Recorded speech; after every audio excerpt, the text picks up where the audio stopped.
అబ్బో ఇక్కడ కేజీ చీరలు కొంటే అర కేజీ చీరలు ఫ్రీ అంట. మంగళ్య షాపింగ్ మాల్, కేజీల్లో సేల్, టన్నుల్లో ఆనందం.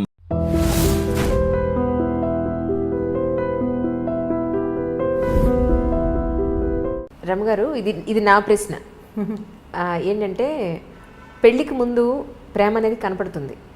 ఈ మధ్యన నా సినిమాలో కూడా చూస్తాను, పెళ్లి తర్వాత ప్రేమ అనేది కనిపించదు, బాధ్యతే ప్రేమ అని చెప్పని విన్నది.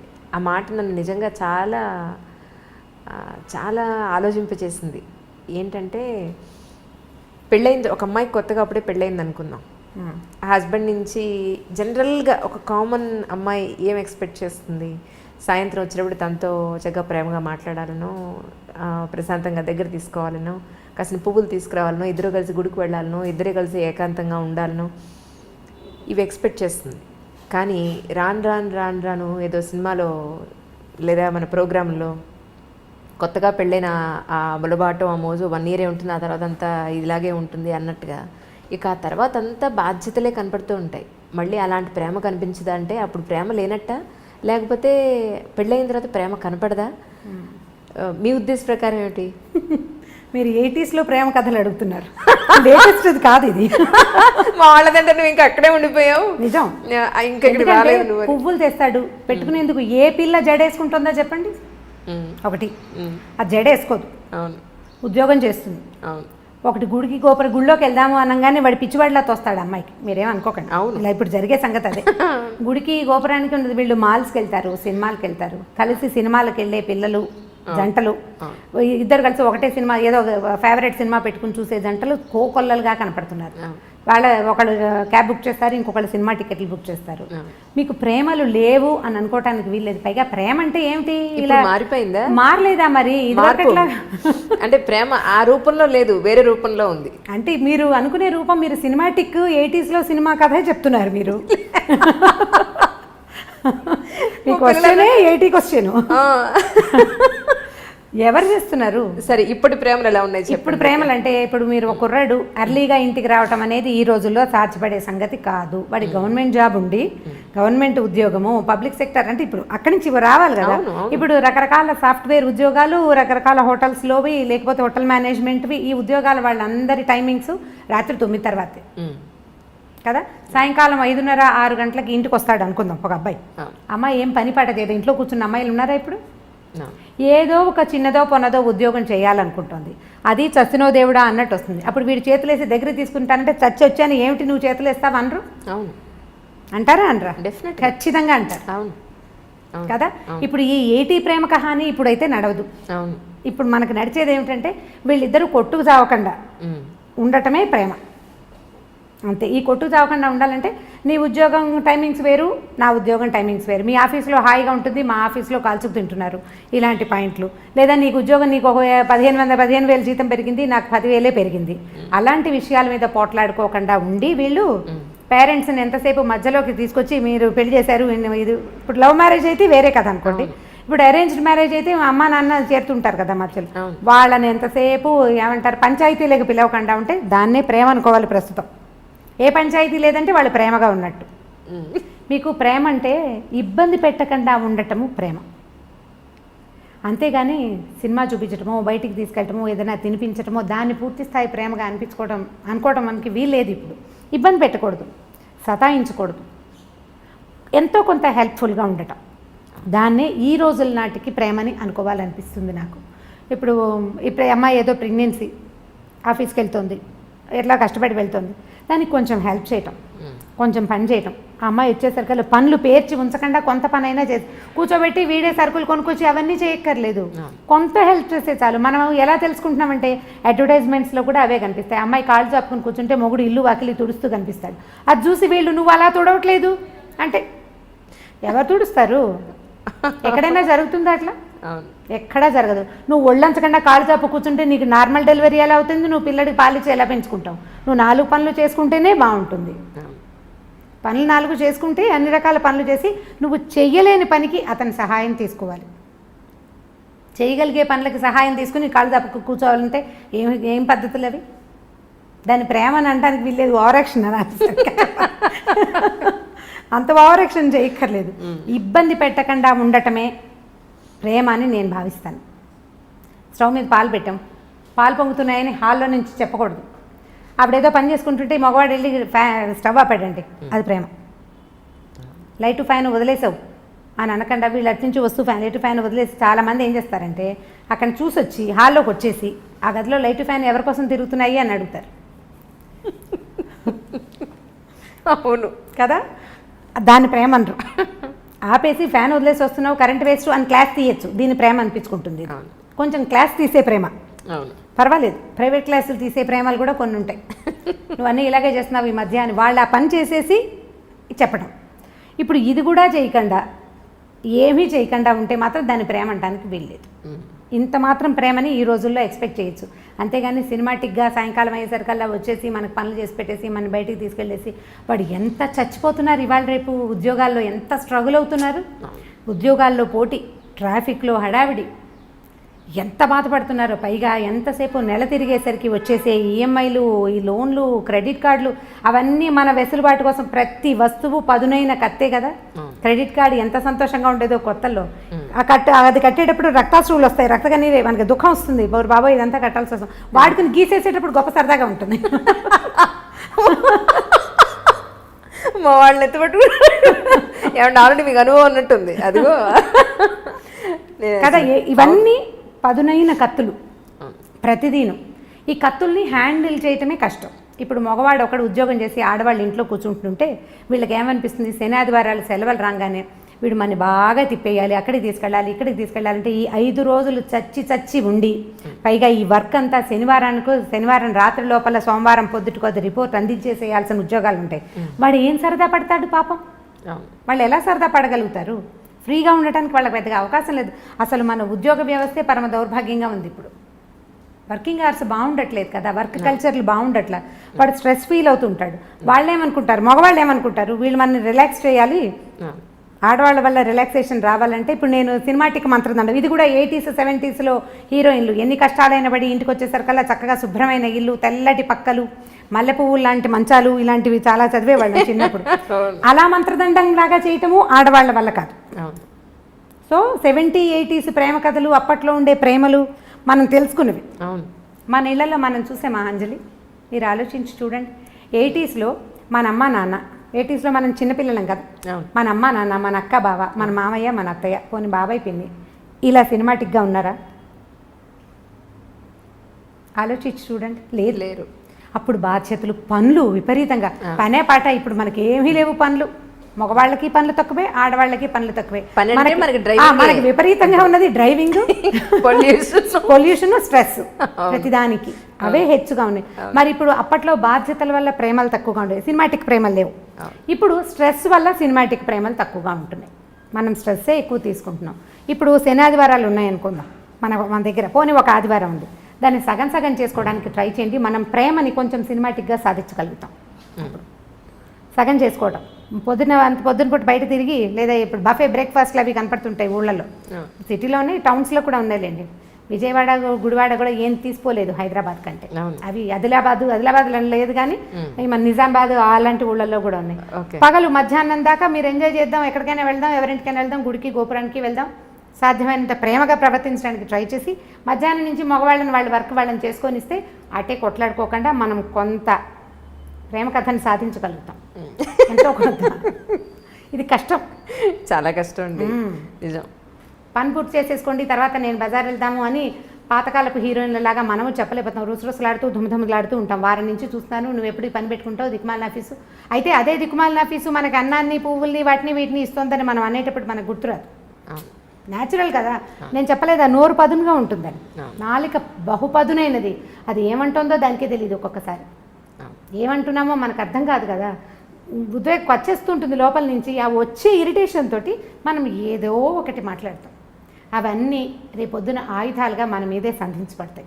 నువ్వే మానేమన్నా ఉద్యోగం అంటే, వెధ ఉద్యోగం మానేసేయి అంటాం అనుకోండి. ఉద్యోగం సీరియస్గా జాబ్ మానేస్తే అప్పటి నుంచి రోజు బెంగగానే ఉంటుంది, ఎప్పుడు మంచి ఉద్యోగం వస్తుందో అన్న టెన్షన్ కదా. సో ఇది అంత ప్రేమను సాధించలేము మనం. కొద్దిగా ఆలోచించి ఈ రోజులకు సరిపడా పువ్వులు అవి ఎక్స్పెక్ట్ చేయకూడదు. హిందీ సీరియల్స్ మీరు చూసారో లేదో, మేము ఆ మధ్య బాగా చూస్తుండేవాళ్ళం. మా పని మనిషికి చాలా ఇంట్రెస్ట్, రాగానే సీరియల్ పెట్టంటుండే, అది చాలా బాగుందని. వాడు ఇంటికి రాగానే కుర్రాడు గులాబీ పువ్వు పట్టుకొచ్చిస్తాడు. రోజు ఏం చేస్తారు మా వారు అంటాడు, చెవులో పెట్టుకోమంటాడు. ప్రతిరోజు ఒక గులాబీ మొగ్గ పట్టుకొచ్చి ఇస్తుంటాడు. అంటే బయట నుంచి వచ్చేటప్పుడు పువ్వులు పట్టుకొచ్చి ఇవ్వటం, ఆవిడని శాంతింప చేయాలంటే పువ్వులు పట్టుకొచ్చి ఇవ్వాలి. మా పని మనిషి అడిగేది, అమ్మ మనం ఒక మూర కొంటే సరిపోతుంది, ఈ బంచి ఏ 100 రూపాయలు ఉంటుంది, మూర 10 రూపాయలకి వస్తుంది. అవును, తమిళ సినిమాల్లో కనిపిస్తాయి పువ్వులు పట్టుకొచ్చి ఇస్తూ ఉండటం. ఇవాళ రేపు మన సినిమాల్లో చాలా తగ్గిపోయినాయండి సినిమాటిక్ వేషాలు. సినిమా వాళ్ళు కూడా ఇవాళ రేపు వేయటం మనం ఎందుకు మానేశారు. మీరు ఆలోచించండి, నాకు అస్సలు గుర్తులేదు. నేను బాగా ఆలోచిస్తాను. నేను మా చిన్నక్కయ్య దగ్గర ఉండేదాన్ని. మా బావ ఎప్పుడైనా పువ్వులు తెచ్చిచ్చిన సంఘటనే నాకు జ్ఞాపకం రాదు. బాగా ఎంత ఆలోచించిన అవి చూసినప్పుడల్లా అనుకుంటాం, మా అక్కయ్యలు బావలు ఏమిటి ఇలా ఎప్పుడు చేయలేదు. ఇప్పుడు ఎలా చేస్తారు, ఇప్పుడు కూడా చేయరు కదా, అది చేయలేం. ఓకే, అవి కేవలం సినిమాటిక్ థింగ్సే. అప్పుడప్పుడు ఒక్కొక్కసారి జరుగుతాయి జీవితంలో. బట్ అదే ఇప్పుడు మన దగ్గర అయితే క్యాండిల్ లైట్ డిన్నర్కి తీసుకెళ్తాము, డిన్నర్లకు తీసుకెళ్ళి ఇంకెక్కడికో తీసుకెళ్తాము, ఇంకేదో చేయటం. ఆల్ సినిమాటిక్ యూనో, అంతే. నిజంగా అండి. అవి ఒకవేళ అవి చేసినా కూడా ఏమిటో విచిత్రంగా విడ్డూరంగా జరగకూడని సంఘటన ఏదో జరుగుతున్నట్టు అలా అనిపిస్తుంది. నిజంగా రమ్మ గారు చాలా సంతోషంగా ఉంది. ఏంటంటే ప్రతి మనిషి జీవితంలో వచ్చి వెళ్ళే ప్రతి సంఘటన మనం ఆల్మోస్ట్ పుట్టినప్పటి నుంచి పెళ్ళై వృద్ధాప్యం వరకు అన్నీ మాట్లాడుకున్నాం. ఎన్నో తెలియని విషయాలు. మీరు వృద్ధాప్యం విషయాలు మాట్లాడలేదు. ఇప్పుడు ఉంది, అదొక్కటే ఉంది, అదొక్కటే పెండింగ్ ఉంది. వృద్ధాప్య విషయంలో మాట్లాడాలి. యాక్చువల్లీ పిల్లలు పెద్ద అయిపోయి ఒక కపుల్కి పెళ్ళైన తర్వాత పిల్లలు, వాళ్ళ చదువులు, వాళ్ళ ఉద్యోగాలు, పెళ్ళిళ్ళు అయిపోయి వాళ్ళు వెళ్ళిపోయాక మళ్ళీ అల్టిమేట్గా మిగిలేది ఈ పేరెంట్స్ ఇద్దరే, వైఫ్ అండ్ హస్బెండ్స్ ఇద్దరే. వృద్ధాప్యంలోకి వచ్చేసి ఒక 60-70 ఏళ్ళలోకి ఎంటర్ అయిపోయిన తర్వాత వీళ్ళు ఎక్కడో ఉద్యోగాల నుండి పొరపాటున వీళ్ళ ప్రాణం పుట్టుకుమంటే వాళ్ళు వచ్చేంత వరకు ఉండే ఈ వెయిటింగ్ చాలా బాధగా ఉంది రమ్మగారు. చాలా చాలా అసలు తలుచుకుంటే భయం ఇస్తుంది నిజంగా. రాళ్ళపల్లి గారు ఇష్యూలో ఆయన నాకు ఇంటర్వ్యూ ఇస్తాను ఒక 10 రోజుల క్రితమే మాట్లాడాను ఆయనతోటి. ఇంకా చాలా నీరసంగా ఉంది అంజలి, ఇంకొక 10 రోజుల్లో చేద్దాం అన్నారు ఇంటర్వ్యూ. తనికెళ్ళ భరణి గారు అదే అన్నారు, ఆయన చనిపోయారమ్మా, ఇంటర్వ్యూ అవ్వలేదు కదా, చేస్తుంటే మాత్రం నీదే ఆఖరి ఇంటర్వ్యూ అయి ఉండేది. ఇప్పుడు వాళ్ళ అమ్మాయి కోసం ఎదురు చూపులు, ఆయన బాడీని మార్చరీలో పెట్టాం, ఆ అమ్మాయి రావాలి, ఈయన అంత్యక్రియలు జరగాలి అని. ఎన్ని రోజులు వెయిట్ చేస్తారో ఏమో మరి నాకు తెలియదు, కానీ కొంచెం 2 లేదా 3 రోజులు. చాలా బాధగా ఉంది. ఈ అమెరికాలో ఫారిన్ కంట్రీస్లో సెటిల్ అయ్యే పిల్లల పేరెంట్స్ అందరి దుస్థితి అదే. ఇప్పుడు ఇదివరకు అనేవాళ్ళు ఎలా బతికేమనేది కాదు, ఎలా పోయామనేది ఇంపార్టెంట్. బతకటం ఒక రకమైన బతుకు అనుకోండి, ఎట్లా కొట్లా. ఈ చనిపోయిన తర్వాత అసలు ఇలాంటి మాటలు మాట్లాడడానికి కూడా కష్టంగానే ఉంటుంది. వాళ్ళ పిల్లలు రాలేదు అంటే ఆ బాడీని ఇంట్లో పెట్టుకునేందుకు, వాళ్ళు చివరి క్షణం దాకా జీవించిన ఇంటికి ఇక దాన్ని ఉంచకూడదు. ఇలాంటి దుస్థితి ఎవరికి రాకూడదు అనిపిస్తుంది. మా కజిన్స్లో, చుట్టాల్లో, చుట్టుపక్కల ఎదురుకుండా ఇళ్లలో అసలు మేము ఉన్న లైన్కి, రాళ్లపల్లి గారి ఇంటి పక్కనే బిల్డింగ్లోనే ఉండేది. ఈ ఎదురుకుండా లైన్ అసలు వృద్ధాశ్రమాలు అంజలి. అవి అందరి ఇళ్లలోనూ ఓన్లీ పెద్దవాళ్లే ఉన్నారు. పిల్లలందరూ ఫారిన్లో సెటిల్ అయ్యారు. ఈ పెద్దవాళ్ళు ఓపికగా ఉన్ననాళ్ళు సంవత్సరం వెళ్ళొస్తూనే ఉంటారు. 6 నెలలు ఉండొస్తారు, 6 నెలలు ఇంటికి వచ్చి ఇక్కడ ఉంటుంటారు. ప్రతి సంవత్సరం లేదా సంవత్సరం 2 ఏళ్ళు ఉండిపోయి మధ్యలో ఎప్పుడో ఇక్కడికి వచ్చినప్పుడు వీళ్ళల్లో ఒకళ్ళు పోతే రెండో వాళ్ళ పరిస్థితి వర్ణనాతీతం. వీళ్ళు ఏం చేయాలో తెలీదు, ఇక్కడ ఎవ్వరు ఉండరు, ఏ ఆసరా ఉండదు. ఇలాంటప్పుడే కదా మోరల్ సపోర్టు, పిల్లల సపోర్టు కావాలి. ఒంటరిగా దిక్కులేని పక్షుల్లాగా అయిపోతారు. వాళ్ళు వచ్చేదాకా ఈ బాడీ, ఈ శరీరాన్ని ఇంట్లో ఉంచలేం కదా, ఉంచే అవకాశం లేదు. అసలు మార్చురీలు ఎందుకున్నాయిరా అనిపిస్తే ఇలాంటి దానికోసం ఉన్నట్టు అనిపిస్తుంది. వీళ్ళని అక్కడ ఉంచటం, ఈ 2వ రోజుకే సాయంకాలానికే అవసరం మారిపోతుంది కదా మన పరిస్థితి. ఈ మారిపోయే పరిస్థితిని అవాయిడ్ చేయడానికి అక్కడెక్కడో పెడితే కనీసం పోయినప్పుడు ఒక ఇద్దరు వాళ్ళ పక్కన కూర్చొని ఏడ్చే పరిస్థితి కూడా లేదు కదా, అది కూడా లేదు. వీళ్ళు ఇంట్లో ఉండిపోతారు. కానీ వీళ్ళు ఏడిస్తే వీళ్ళని ఓదార్చడానికి కూడా ఎవరు మనుషులు లేరు, పిల్లలు లేరు, ఎవరో వస్తారు చుట్టాల పక్కలు ఉన్నవాళ్ళు. మా ఎదురింట్లో చూశాను నేను ఇలాంటిదే. రాళ్ళపల్లి గారు పాపం ఆయన అక్కడ దిగి కారెక్కి వెళ్తుండేవారు ఎక్కడికైనా. నాకేం ప్రత్యక్షంగా వారితో పరిచయం లేదు, కానీ పక్కనే కదా బిల్డింగ్, దిగి వస్తుంటే చూస్తుండేవాళ్ళు. ఇప్పుడు వాళ్ళ అమ్మాయి వచ్చేదాకా ఆగాల్సిందే. ఎవరైనా ఇదే పరిస్థితి. ఈ అమ్మ నాన్నలు పెద్దవాళ్ళు అయ్యాక ఫారిన్లో సెటిల్ అయ్యే పిల్లలు ఆలోచించాలి దీని గురించి అనిపిస్తుంది నిజంగా. ఇప్పుడు వాళ్ళు పిల్లలు ఒక చోట ఉంటారు, వాళ్ళ పిల్లలు కూడా రేపు ఒక చోట. అంటే దీనికి పెద్ద ఇంపార్టెన్స్ ఇవ్వని మనస్తత్వాలు ఉన్నాయి అనుకోండి, అదేం పెద్ద ఇదేం కాదు. కానీ మనము ఆ స్థితిలోకి వచ్చాక కానీ కొన్ని విషయాలు మనకు అర్థం కాదు. మనం ఆ పరిస్థితిలోకి వెళ్తే కానీ అర్థం కాదు మనకి. ఇప్పుడు అర్థమయ్యాక మనం చేతులు కాలేక ఆకులు పట్టుకున్నట్టుగా అప్పుడు ఇంకా చేయగలిగేది ఏమీ లేదు కదా. కొంచెం ఆ పేరెంట్స్ పెద్దవాళ్ళు అయితే పిల్లలు ఇండియాలో ఉండి అని లేదా వాళ్ళు ఎక్కడుంటారు అక్కడే ఉండటం లేదా వీళ్ళని తమ దగ్గరే ఉంచుకోవటం లాంటిది ఏదైనా చేస్తే బాగుంటుందేమో అనిపిస్తుంది. వీళ్ళు అక్కడ ఇమ్మడలేకపోతారు పాపం, వీళ్ళు అక్కడ ఉండలేకపోతారు. వీళ్ళ ఎన్వైర్న్మెంట్కి ఒక అలవాటు పడి ఉంటాం కదా ఇది. అందుకని వీళ్ళు ఇక్కడ ఉండటం, వాళ్ళు బయట ఎక్కడో ఉండటం. ఇవి బయట కంట్రీస్లో సెటిల్ అవ్వటం పిల్లలంటే ముందంతా భలే సరదాగా ఉంటుంది. అంటే వీళ్ళు నడి వయసులో ఉండగానే పిల్లలు బయటికి వెళ్ళిపోతారు, రకరకాల వస్తువులు పంపిస్తారు, బోల్డ్ డబ్బు వస్తుంది. అంతకుముందు చిన్న డబల్ బెడ్రూమ్ ఇళ్లలో ఉండేవాళ్ళు పెద్దగా లావిష్గా పెద్ద పెద్ద ఇళ్ళు కొనుక్కుంటారు, ఓ వంట మనిషిని పెట్టుకుంటారు. చాలా ఇళ్లలో కనపడుతుంది సహాయానికి. అక్కడి నుంచి ఓ పని మనిషిని ఎవరినో పెడతారు, అక్కడికి ఇక్కడికి ట్రిప్పులు వెళ్ళొస్తారు, పిల్లలు ఫ్లైట్లు బుక్ చేసేస్తారు, వెళ్తూ ఉంటారు. ఓపిక సడలని అంతకాలము బాగుంటుంది, చాలా ఎంజాయ్ చేస్తారు జీవితాన్ని పిల్లలు. బయట అందరూ కాదు, 80% ఇళ్లలో జరుగుతుంది ఇట్లా.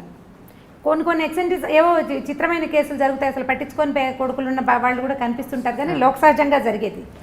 వీళ్ళ ఓపిక తగ్గి ఈ ఇద్దరిలో ఒకళ్ళు దాటిపోయే స్థితి వచ్చినప్పుడు అప్పుడు వస్తుంది సమస్య. కరెక్ట్. ఇప్పుడు ఇంతకాలం ఎంజాయ్ చేసి పిల్లల్ని ఏమంటారు, మీరు మమ్మల్ని వదిలిపెట్టి వెళ్ళిపోయారు, దూరాన్ని ఉన్నారు అని అనలేకపోతారు. వాళ్ళ కోసం వీళ్ళు వెయిట్ చేయాల్సే వస్తుంది. ఇప్పుడు ఒక మంచి ఒక చెడు అవునండి పక్కపక్కనే ఉంటాయి కదా. ఈ పక్కపక్కనే ఉండటంలో ఈ పిల్లలు ఫారిన్ కంట్రీస్లో ఉండటం, భార్యాభర్త ఇక్కడ మిగిలిపోవటం ఒక లైన్గా జరిగిపోతూనే కనపడుతుంది. అసలు ఇదివరకు ఎక్కడో అక్కడక్కడ కనపడేది, ఇప్పుడు ప్రతి ఆల్టర్నేట్ ఇంట్లోనూ ఒక సమూహంలో సగానికి పైగా ఇలాంటివే ఉన్నాయి. మా అక్కయ్యల పిల్లలు కూడా మగ పిల్లలు ఫారిన్లో ఉన్నారు.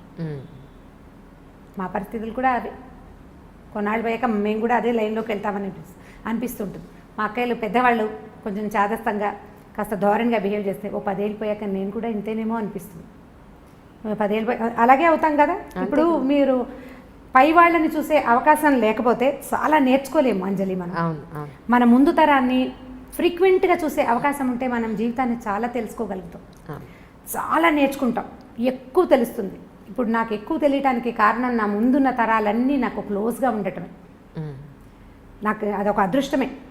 ఇందులో ఒక చిన్న మైనస్ పాయింట్ ఏంటంటే వాళ్ళ వృద్ధాప్యాన్ని చూస్తూ 10 ఏళ్ల తర్వాత నేను కూడా ఇంతేనని నాకు రోజు గుర్తు వస్తూ ఉంటుంది అన్నమాట. నాకు తెలుస్తూ ఉంటుంది ఓ 10 ఏళ్ల తర్వాత, ఒక 15 ఏళ్ల తర్వాత నేను కూడా ఇలాగే అవుతాను, నేను ఇంతకే వెళ్తాను, ఇందులోకే వెళ్తాను. మామూలు జనాలకు ఆ అవకాశం ఉండదు, పెద్దగా తెలుసుకోరు, సరదాగా తిరిగేస్తూ ఉంటారు. ఎవరన్నా పెద్దవాళ్ళు కనిపిస్తే వాళ్ళు సీనియర్ సిటిజన్స్గా తోస్తారు. నాకు సీనియర్ సిటిజన్స్ అనిపించదు, మాకు అక్కయ్యలాగానే తోస్తారు, అదే అలవాటు కదా. వీళ్ళని చూసి వచ్చింది 10 ఏళ్ళు పోయాక. ఇప్పుడు మా అబ్బాయిలే నాకు చెప్తారమ్మా 10 ఏళ్ళు పోయాక నువ్వు విజయపెద్దంలాగా అయిపోతావు, ఇప్పుడే చంపేస్తున్నావు నువ్వు. ఇలా అవుతూ మన జీవితాలు కూడా ఇందులోకి వెళ్ళవలసిందే. మనం తెలుసుకోవాల్సింది ఏంటంటే ఇవాళ యంగ్, ఎనర్జెటిక్గా, శుభ్రంగా, బ్రహ్మాండంగా, చాలా దృఢంతో ఉన్న మనము రేపొద్దున వెళ్ళే దారి మన ముందున్న దారే కానీ కొత్త దారి ఏది కాదు.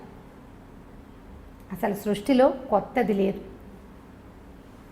ఏది లేదు. ఇప్పుడు మనం ఒక విశృంఖలమైన ప్రపంచాన్ని చూస్తున్నాం. మనని చూసినప్పుడు మన పేరెంట్స్ కూడా ఇలాగే అనుకున్నారు, ఏమిటో మారిపోతున్నారు పిల్లలను. మన అమ్మా నాన్నలు అంటే ఇప్పుడు మా అమ్మా నాన్నలు చేయలేదు కానీ సాధారణంగా మన ముందు తరంలో ఉన్న అమ్మా నాన్నలు పల్లెటూళ్ళు వదిలిపెట్టేసి టౌన్లకి వాటికి గవర్నమెంట్ ఉద్యోగాలకి వస్తున్నప్పుడు వాళ్ళ ముందు తరం కూడా అలాగే అనుకుంది. రోజులు మారాయి అన్నమాట ప్రతిసారి ప్రతి తరం తర్వాత పునరావృతం అవుతూనే ఉంటుంది, తిరుగుతూనే ఉంటుంది ఆ మాట. దాని నుంచి మనం తప్పించుకోలేకపోతాం. ఇప్పుడు మరీ పెరిగింది, రేపొద్దున ఇంకా పెరుగుతుంది. పాతదారిని పట్టడం మన వల్ల అవ్వదు, పాతదారిని వదలలేకపోవటం మాత్రం మన వల్ల అవుతుంది. మనం ఏం చేస్తామంటే మనకి బాగా నచ్చిన విషయాలు కొత్తవి తీసేసుకుని మనకు నచ్చనివి పాత రోజులు బాగున్నాయి అని చెప్తూ ఉంటాం.